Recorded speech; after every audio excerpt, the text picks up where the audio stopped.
యాంకర్గా మంచి పాపులారిటీ దక్కించుకుంది రష్మి.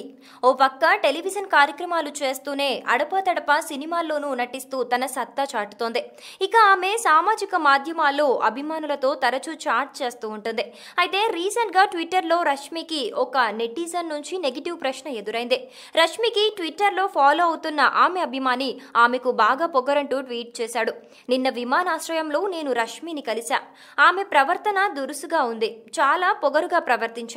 ఇది ఆమె భవిష్యత్తుకు మంచిది కాదు. హ్యాపీ న్యూ ఇయర్ అని నెటిజన్ ట్వీట్ చేశాడు. దీనిపై రష్మి సమాధానమిచ్చింది. నాకు 24 గంటలుగా నిద్రలేదు. 3 విమానాలు మారాను. అందుకే అంత దురుసుగా పొగరుగా ప్రవర్తించుంటాను. నా కెరీర్ గురించి నువ్వు బాధపడాల్సిన అవసరం లేదు. నేనెప్పుడూ బాగుంటాను. హ్యాపీ న్యూ ఇయర్ అని రీట్వీట్ ఇచ్చింది. అయితే నాకు 24 గంటలుగా నిద్రలేదు, 3 విమానాలు మారానని రష్మి చేసిన వ్యాఖ్యలు హాట్ టాపిక్గా మారాయి. ఆమె ఎక్కడికి వెళ్ళిందో అని తెలుసుకునేందుకు సోషల్ మీడియాలో చాలా మంది సెర్చ్ చేస్తున్నాయి.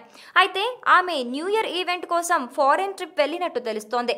పెద్ద మొత్తంలో మనీ ఇవ్వటంతో 2 రోజుల పాటు అక్కడే కష్టపడిందట.